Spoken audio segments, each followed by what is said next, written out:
और इसी बीच बड़ी जानकारी सामने आ रही है, जहां पर गृह मंत्री अमित शाह राष्ट्रपति से मिलने जा रहे हैं और ये मुलाकात काफी अहम रहने वाली है, क्योंकि जाहिर सी बात है इस मुलाकात के दौरान जो पहलगाम में हमला हुआ है उसको लेकर चर्चा की जाएगी। इसी पर ज्यादा जानकारी के लिए हमारे एग्जीक्यूटिव एडिटर सत्येंद्र भाटी जी जुड़ चुके हैं। सत्येंद्र जी, क्योंकि यहां पर लगातार फैसले लिए जा रहे हैं, लेकिन यहां पर बड़ी जानकारी जो सामने आई है वो ये आई है कि पाक एनएससी की बैठक में बड़ा फैसला लिया गया है। वहां पर पाकिस्तानी सेना अलर्ट मोड पर है और यह भी कहा गया है कि भारत को जवाब देने के लिए पाकिस्तान पूरी तरीके से तैयार है और ये कहीं ना कहीं उनके डर को जाहिर करता है कि भारत अब चुप बैठने वाला नहीं है। देखिए, प्रधानमंत्री शाहबाज ने, पाकिस्तान के जो प्रधानमंत्री ने, उन्होंने बैठक बुलाई थी और वहां पर सभी से बातचीत करने की कोशिश की थी कि आखिरकार ये जो हालात है इसको कैसे अब निपटा जाए इनसे। उन्होंने कुल मिलाकर वो ये नहीं दिखाना चाहते हैं कि इस वक्त पाकिस्तान कितना डरा हुआ है, लेकिन चूंकि मैं खुद कश्मीर में मौजूद हूं, आप जिस बात का जिक्र माधुरी कर रहे हैं कि वहां पर अलर्ट पे हो गई है पाकिस्तानी आर्मी, लेकिन हिंदुस्तान की सेना पहले से ही मुस्तैद है। यहां पर काफी हलचलें तेज हो चुकी है। मैं लगातार यहां पर देख रहा हूं कि किस तरह से निगरानी बनाई जा रही है और पाकिस्तान को कभी भी जवाब मिल सकता है। पाकिस्तान इस बात से घबराया हुआ है, इसी वजह से वो ये कहता है कि हम मिसाइल का परीक्षण करेंगे, मिसाइल को टेस्ट करेंगे, सी में उसको चला के देखेंगे, हमारे पास भी मिसाइल है, ये वो बताने की कोशिश कर रहा है। लेकिन यहां पर ऐसा है नहीं जैसा आप कह रहे हैं। वो बैठक कर रहे हैं कि यहां पर एयर स्पेस को रोक दिया गया है, साथ ही साथ वो ये बोल रहे हैं कि जो सिंधु समझौते को रोका गया है उसमें साथ ही साथ ये भी मान रहे हैं कि युद्ध जैसी स्थिति हो गई है तो वाकई ही पाकिस्तान प्यासा मर जाएगा, इस बात को वो जानते हैं। और भारत का जो कड़ा रुख यहां पर देखने को मिल रहा है, उसके बाद एक टेंशन में पाकिस्तान आ गया है। शाहबाज शेख पहले से ही बैकफुट पर चल रहे थे और एक बार इस तरह से अगर यहां पर हिंदुस्तान हमला करता है तो पाकिस्तान का बड़ा नुकसान होगा।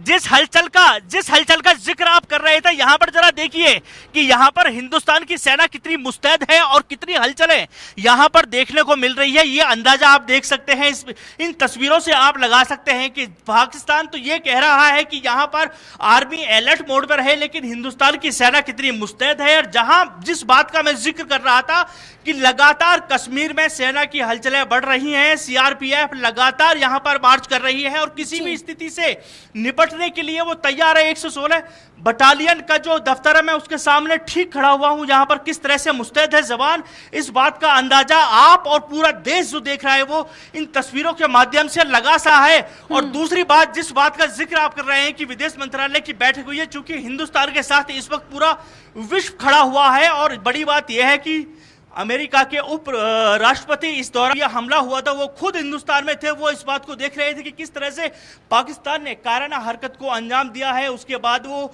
जल्दी वापस भी लौट गए हैं वो, लेकिन सारी की सारी तस्वीरें यहां पर साथ, और इस वक्त पूरी दुनिया का समर्थन हिंदुस्तान को मिल रहा है और भारत भी यही चाहता है कि पाकिस्तान की असली तस्वीर पूरी दुनिया के सामने आ जाए, दूध का दूध पानी हो जाए। और कोशिश, चूंकि जो बात का जिक्र कपिल सिब्बल ने भी किया है कि यहां पर इंटरनेशनल कोर्ट में पाकिस्तान के ऊपर मुकदमा चलाया जाए और उसको आतंकी देश घोषित करने की कोशिश की जाए, तो ये एक बड़ी यहां पर बात निकलकर सामने आ रही है। माधुरी, सत्येंद्र जी, जिस तरीके से पाकिस्तान लगातार फैसले ले रहा है, वाघा बॉर्डर भी बंद कर दिया गया है, इसको किस तरीके से देखा जाए, क्योंकि यहां पर लगातार सर्च ऑपरेशन भी चलाया जा रहा है भारत की सेना की ओर से।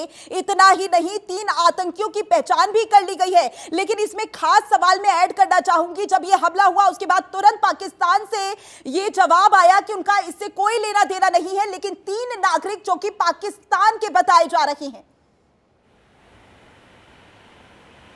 देखिए माधुरी, पहली बात तो यह कि एक कहावत है कि खिसियानी बिल्ली खंबा नोचे, ये स्थिति हो गई है, क्योंकि यहां पर जिस बाघा बॉर्डर को बंद करने की बात पाकिस्तान आज कर रहा है, ये कल की मीटिंग में तय हो चुका था और विदेश मंत्रालय की तरफ से बाकायदा इस बात की प्रेस कॉन्फ्रेंस की गई थी कि अटारी बॉर्डर को हिंदुस्तान की तरफ से बंद कर दिया गया है। बाघा अटारी बॉर्डर, जिस बात का जिक्र आप कर रहे हैं, बाघा बॉर्डर को बंद करने की बात इस वक्त पाकिस्तान कर रहा है, तो हम पहले ही वो कर चुके हैं। दूसरी बात, जो एयर स्पेस को रोकने की की बात कर रहा है, हिंदुस्तान ने पहले ही साफ कर दिया कि पाकिस्तान का एयर स्पेस कोई भी एयरलाइंस इस्तेमाल नहीं करेगी। उसको पहले ही खुद हिंदुस्तान अपनी तरफ से रोक चुका है। हिंदुस्तान पाकिस्तान की जमीन तो छोड़ो, वो उसके एयर स्पेस को भी लेना नहीं चाहता है। पाकिस्तान का एयर स्पेस लिए बिना कोई ऐसा काम नहीं रुकने वाला हिंदुस्तान की, वहां की हवाई सेवा में कोई रुकावट आ जाएगी।